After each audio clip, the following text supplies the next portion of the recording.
Matt Markin, an academic advisor here at Cal State San Bernardino, and welcome back to the CSUSB Advising Podcast for our 76th episode. On today's episode, we're helping you learn a little more about financial literacy and why that's important to you as a CSUSB student. So to help us understand this better, let's welcome Dr. Kristen Stutz, the director of the Student Assistance and Learning Program, also known as SAIL, who is also a previous guest all the way back from episode 3 of this podcast. And we have first-time guest, Oscar Flores Gonzalez, a peer financial coach in the SAIL program. Kristen and Oscar, welcome. Happy to be here. Thank you so much. Yeah, thank you for the opportunity. Yeah, so we'll jump right in. And maybe, Kristen, we'll start with you on this one, and then Oscar, jump in after. We want to know more about your paths, into college. Maybe talking about your time, like why you chose the school you went to, what degree you got, and how you ended up at CSUSB, or the degree you're going for Oscar. Well, my path was a very long and interesting one, but I don't regret any of it. I'll start there. So out of high school, I, knew I wanted to go to college, didn't know much about what I was doing, but just knew that, and had decided that I wanted to go get a degree in anthropology, and which I still love to this day, but didn't end up being what I stayed with, which I think is, a common story.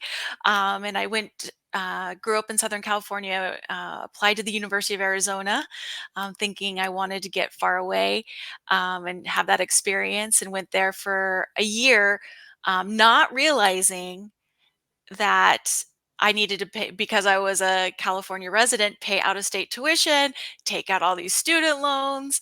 And once that reality hit me, then I decided to come back to California. And then I went to community college in San Diego, and then transferred to UCSD, where I changed my major to political science, now thinking I wanted to be an attorney, and didn't talk to anyone, didn't do any of the behaviors and activities that I think really, enhance a college experience. I didn't go to the Career Center. I didn't talk to my faculty. I didn't do any of that. So when I graduated, I didn't have a real good sense of what I wanted to be my next step. So long story short, I found a position on the campus, UCSD, in student legal services, and learned that I loved working with college students. So then I became a financial aid counselor, and then I applied to San Francisco State. So there's about 8 years in between here, and I went to San Francisco State to get a degree in counseling, specializing in college counseling, because I knew that's where I wanted to be.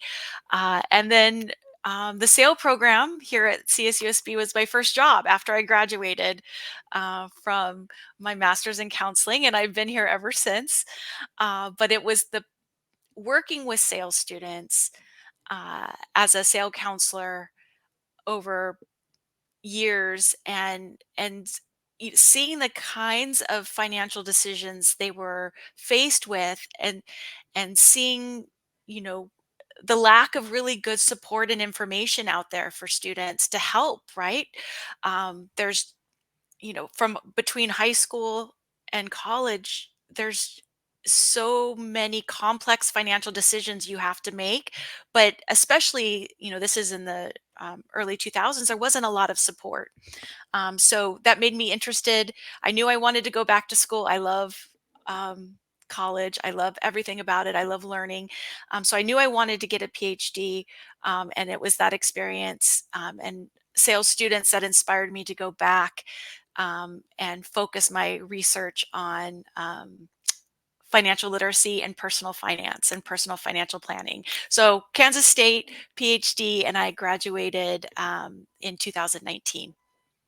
Very nice. And I have to say that I've similar kind of path in a sense, where I too, as an undergrad, didn't necessarily utilize a lot of the resources, even though my EOP counselor was like, go here, go to the Career Center, go use this. And I was like, yeah, I will. And then all of a sudden I graduated and I was like, oh no, what do I do now?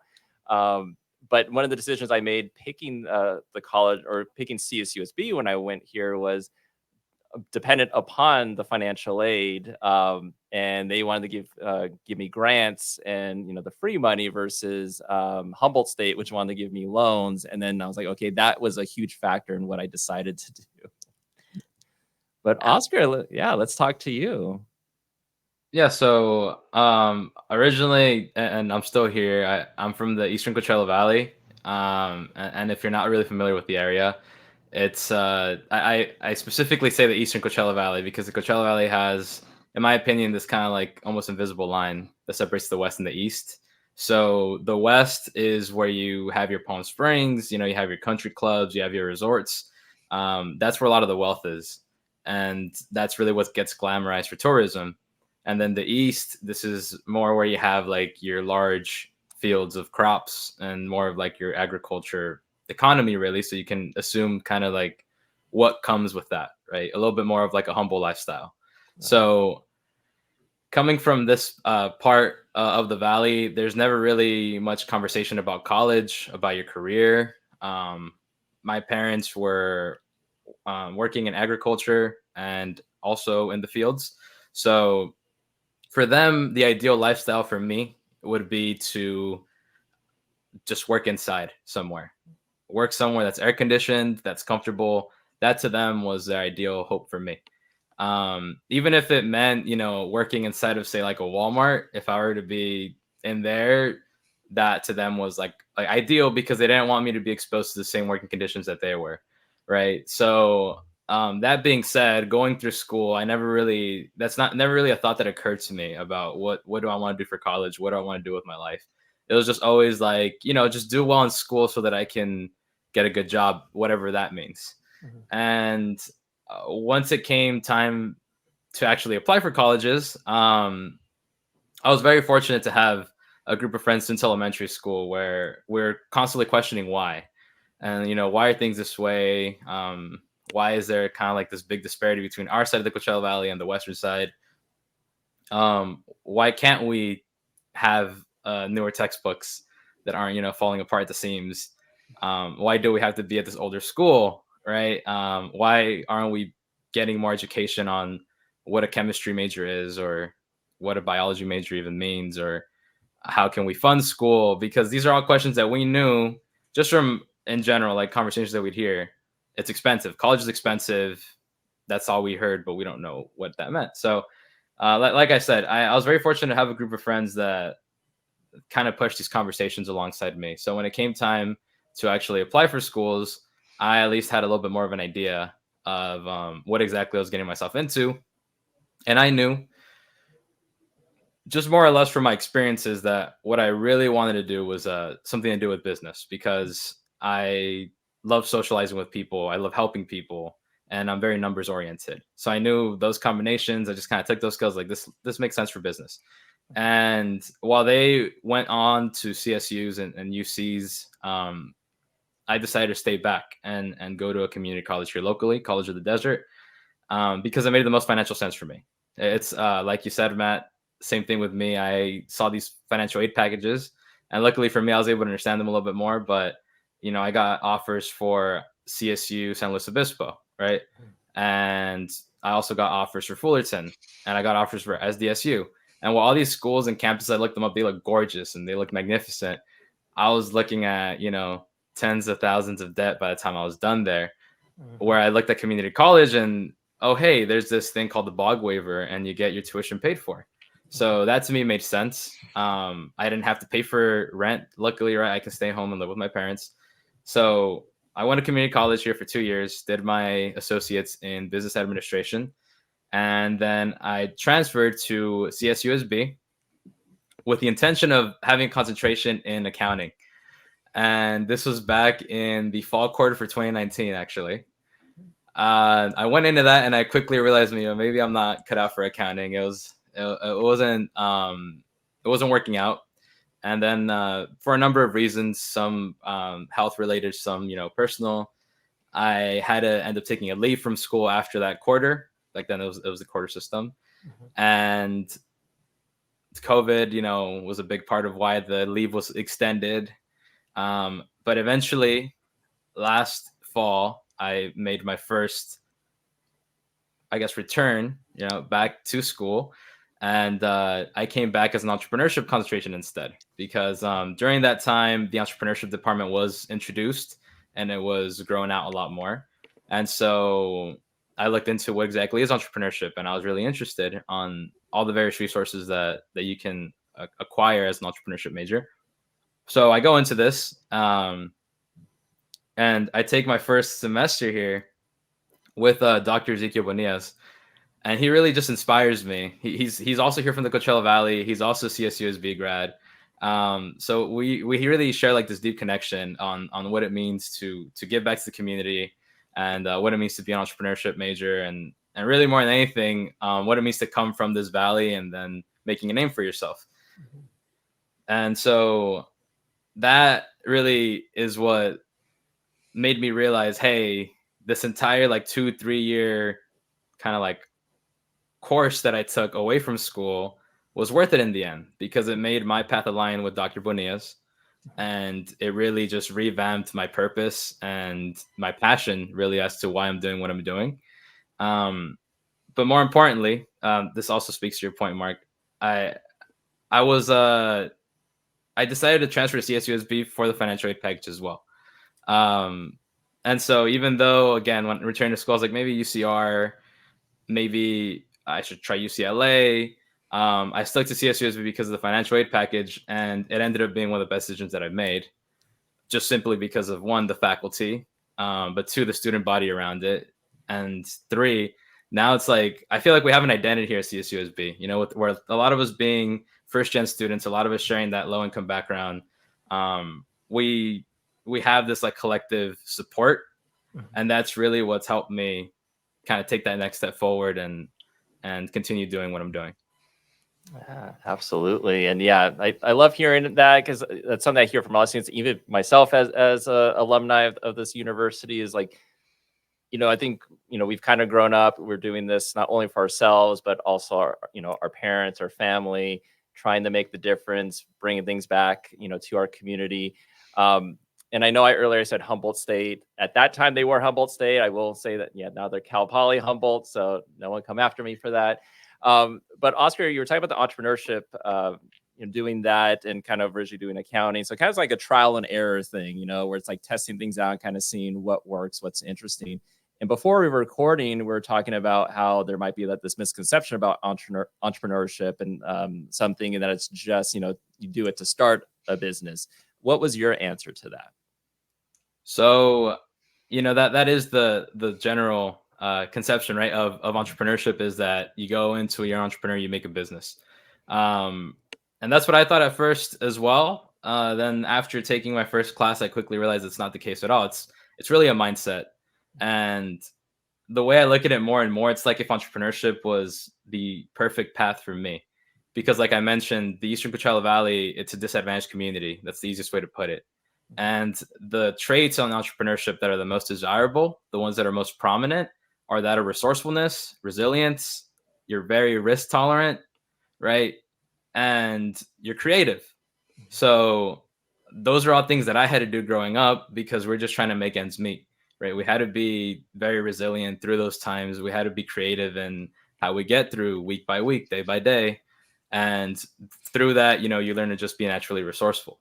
So you realize quickly that these traits are inherent in entrepreneurship. And then you learn about a branch called intrapreneurship, which is you can be creative and innovative within your own sector, whatever that may be. So if you decide to even go into, say, the healthcare field, and you want to go into the business side of it, right? Entrepreneurship will help you be creative and optimize the way that operations are done on that level. And so you're able to move up the ladder a lot faster, because you're benefiting the company at large.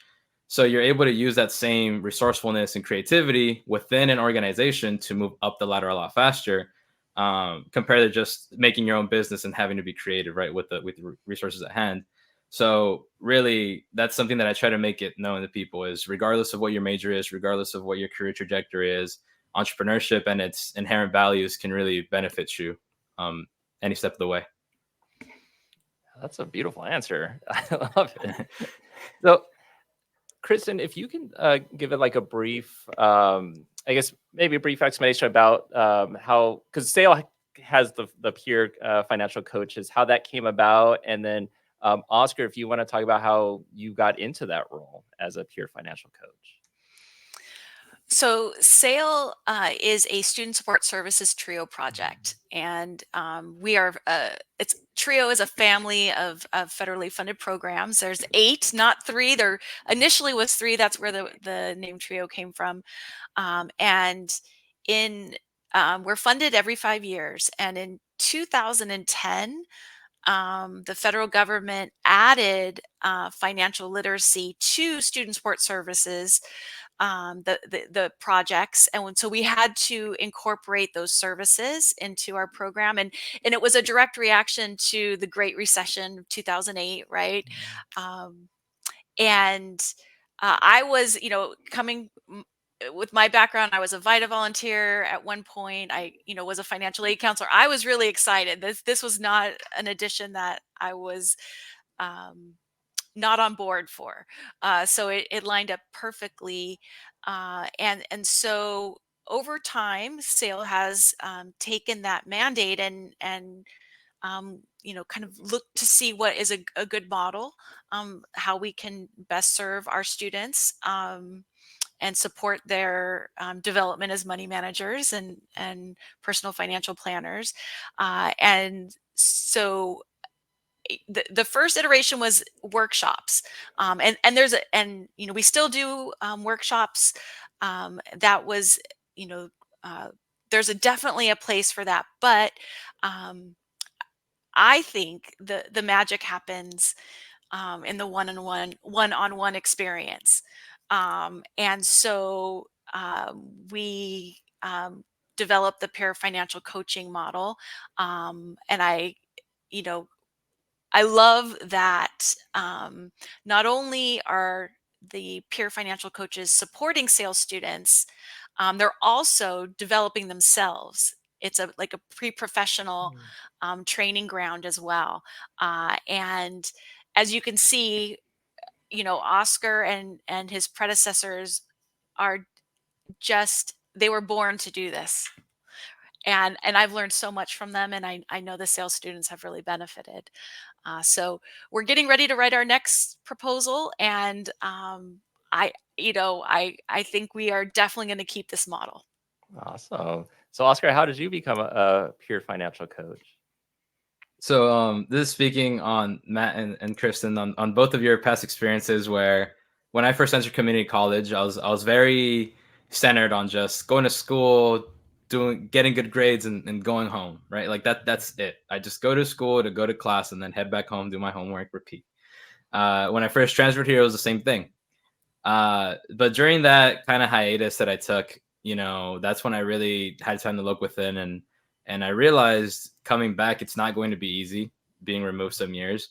And so I really need to take advantage of whatever the school offers me to try to close that gap of, just being away from school and not really being familiar with what's going on. And so that's when, during my orientation, I stumbled upon SAIL. One of the presentations for orientation was a sales department, and everything spoke to me. Like I said, I was able to really see myself within the program and the students associated with it. And so I made it a point to try and be as involved as possible coming back to school. And with that, I was meeting and attending the workshops of the past peer financial coach, Angela Alaves. And so just being able to talk with her on a one-on-one basis, it was always cool. We talk about pretty much anything personal finance related. And there was that connection that got created. So once she was due for graduation, which was this past spring, she told me, "Hey, how long are you going to be here for? Would you be interested in doing this position? I think you'd be a really great fit." And so at first I was really unsure about it, because I saw her as like the wizard of finance, right? Like there's no way I can ever even come close to that kind of knowledge that she possessed. But I really pondered on it a little bit more, and I realized this is my opportunity to give back. So I ended up talking with Kristen about it a little bit more in detail, and we worked it out. And now I've been here for, I want to say, a little over 6 months, right? And I'm still due for another year. So I'm very excited to see, how much more we can help grow this program. Nice. And Kristen, Oscar's been doing good so far. Amazing. Really. I mean, like I said, he was born to do this, right? He has the knowledge, the drive, and the passion to serve and help and educate. And he's a great communicator, as you can see. So he's I know he's making Angela and Elizabeth proud, and he is doing a fabulous job. Absolutely. I mean, Oscar, you presented at our advising academy not too long ago, and I'll say, like, when you got praise while you were there, but also praise when you had left, and people were talking like, that was such a great presentation. What a great presenter. Wish we could have him present to our students.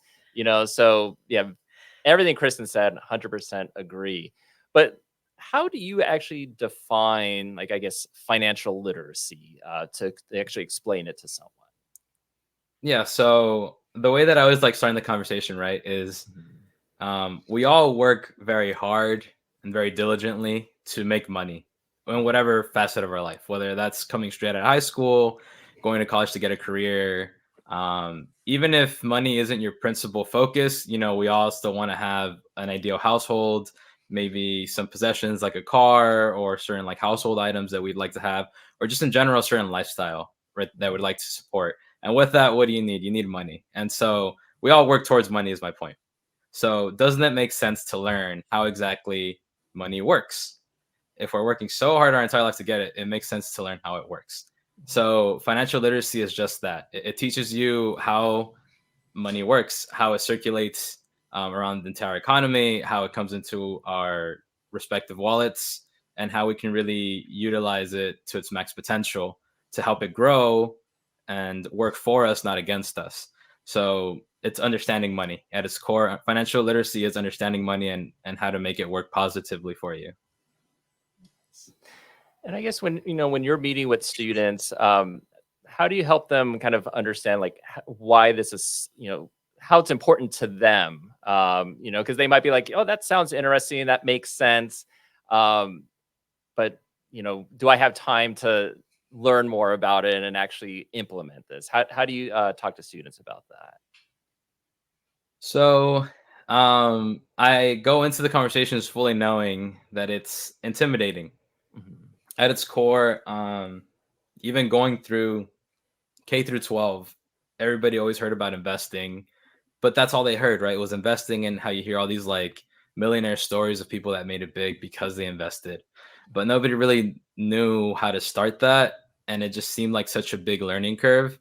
But what I always try to tell people to bring them in is it's through the form of a budget. So I tell them, with a budget, it's like your financial screenshot, a little financial snapshot, because it tells you how much money's coming in, how much money's coming out. And then with that, you're able to plan out future possessions or future purchases, or, a future lifestyle. So, you don't have to have like a 2-hour commitment today to start, right? There's another point that I try making to people. If all you have today is 10, 15 minutes of your time, I'd be more than happy to show you 10 to 15 minutes of whatever I can, right? And then come back to me next week if you have another 10, 15 minutes at that same time. So I try to make it a point to follow up with people, especially sales students that are within the program, so we can have these discussions at their own pace.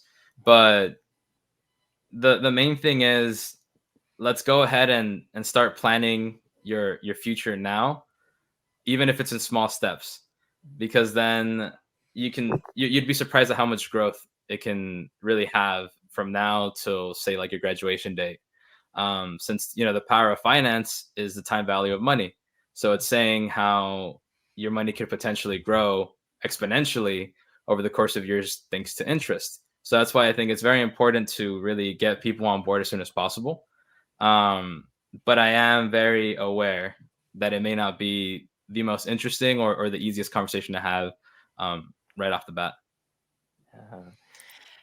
Time is the number one asset that you want to have to grow your money, and I think that um, that having kind of thinking about that, seeing how that plays out, um, and that's something that students can do working with Oscar.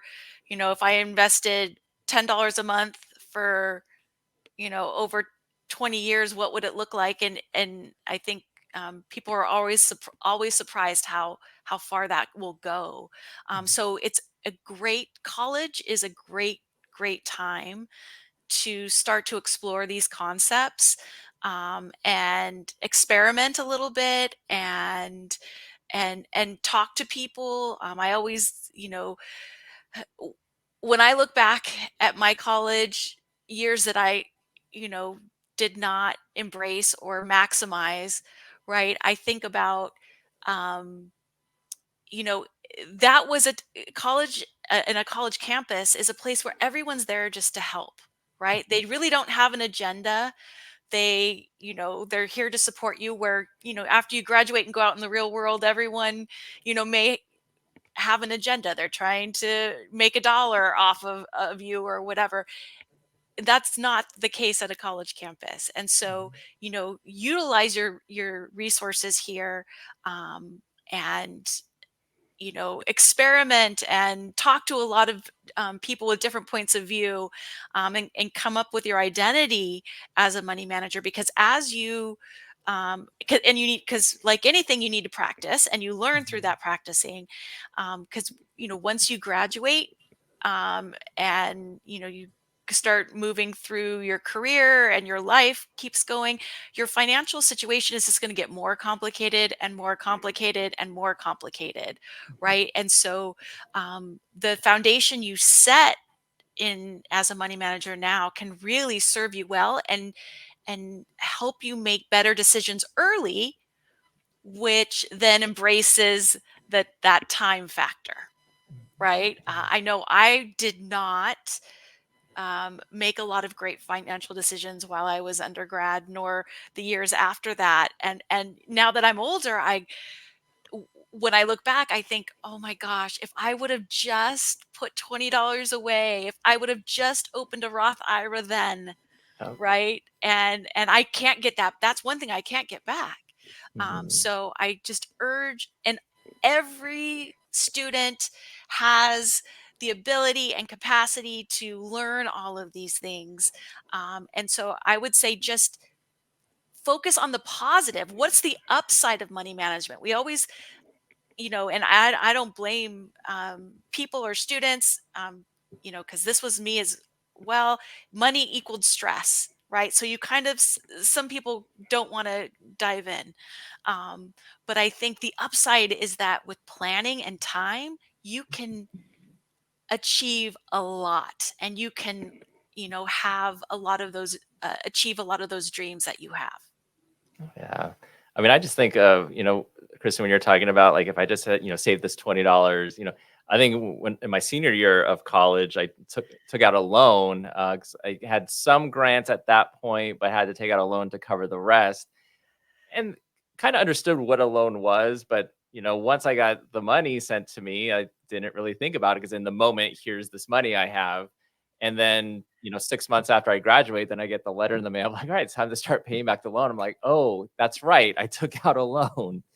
Um, so, I mean, I think it's great that, we're talking about, do this as early as possible. And I also think, though, that sometimes, maybe it's when we get to our senior year that we're like, oh, maybe I should start thinking about this. Um, for me, as an advisor talking with students, this isn't necessarily like a conversation that comes up a lot. We're focusing on classes, or, repeating, or, degrees, changing majors, things like that. Um, what would be your advice to someone like me or other advisors when we're working with students, to, maybe bring this type of topic up? That's a really good question. I think, maybe starting by asking students what their goals are. You know, what is it that you really want to achieve, this year before you graduate, a few years after you graduate, so you get a sense of what's important to them. And most likely some of those goals will have a financial component, and then introduce it that way and say, you're going to have to do some financial planning to make this happen, and this is a great time to do that, because there's a lot of resources here that are free to you, that you pay for with your fees, that you can use to really help you plan now, but also build that knowledge and build those skills so you can have them, later on as well. Awesome. And then for students, like what services are available like on our campus for students with about financial literacy? And you have the peer coaches for sale. Is that strictly only for sale, or if other students listening to this is interested, how can they go about meeting with someone? So yes, our peer financial coaches can, SAIL, because of our federal funding, we can only serve our students, and our as SAIL staff. Peer financial coaches are only here to serve SAIL students. So I invite the audience, if you're a first generation college student or a low income college student or a student with a disability, undergrad, any major, check out SAIL. We'd love to have you, and you can start using our personal finance services, as well as our advising and other services. But but there's a lot of other ones on campus, and Oscar collaborates with them. So I'll let Oscar, maybe you want to highlight some of those other ones. Yeah. So first and foremost, right, we do have the Financial Literacy 101 platform, and that's a big thanks to the Howl program that's led by Francisco Burgos. So with Financial Literacy 101, it really talks, or it speaks to what I mentioned before. And not a lot of people have a lot of time in their day. I know we all have complicated schedules and a lot of different commitments elsewhere. But through Financial Literacy 101, it's these virtual courses that you can take. There's 15 courses total on personal finance. They're 45 minutes to an hour long. You can pick up and do 10, 15 minutes today, log off. It'll save your progress. You continue tomorrow or the next day or after that. They're open year round. So even if you're busy during the semester and you want to do it over winter break or summer break, you're welcome to do that. And they also provide other tools on there, such as like an auto loan calculator, a mortgage calculator. They have budgeting tools within there if you want to create your own little budgeting plan. And they also have a credit card repayment tool. So these are all topics that I believe are very relevant to students, just based on the conversations that I've had with them before at SAIL, but also with just classmates and friends at large. People want to buy houses when they graduate. People are buying cars to commute to school or to get around, right? Mm-hmm. A lot of people took out credit cards right at 18, and maybe they weren't the most knowledgeable on how they work or, their downsides. So they spent a lot, and now they have to pay that back. But Financial Literacy 101, again, it offers those tools for free, those courses for free. And so it's a great way to help empower students with financial literacy. And it's free for students. It's absolutely free. You just look up Financial Literacy 101, CSUSB, and the Howl program website will pop up. It'll have a little inquiry where you put your name, last name, and your student email, and they'll email you the access code so you can have free access to this website. So I 100% recommend that, because it's still something that I use frequently, especially when I'm meeting with students on one-on-ones. And another program / organization within campus that's really helpful as well as the Financial Literacy Center. And so they're in the San Manuel Student Union South. And in the Financial Literacy Center, it's just an entire hub of like-minded individuals that are all there to help you understand money and personal finance more. And really, I'm a firm believer that being surrounded by like-minded people is just the most beneficial thing you can do for yourself when you're trying to learn something new, right? And so in there, there's no intimidation behind it. You can ask any question, and all you'll be met with is really just helpful advice and helpful resources. So that is the center that I would typically point students to, because it is open to all CSUSB students. Whereas Kristen mentioned, my services are strictly for self students. Um, that would be the hub for CSUSB students at large. Awesome. And then to wrap things up, both of you given a lot of great tips throughout this recording. But what would be your top tips for students regarding financial literacy?